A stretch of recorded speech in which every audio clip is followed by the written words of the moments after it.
Hello everyone, ఈరోజు నేను lunch బాక్స్లోకి మ్యాంగో పులిహోర చేశాను. ఎప్పుడూ చింతపండు పులిహోర, నిమ్మకాయ పులిహోర చేసుకుంటుంటాం.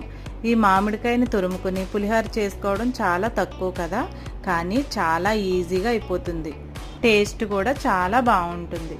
మరి దీనిని ఎలా తయారు చేసుకోవాలి వీడియోలో చూసేద్దాం.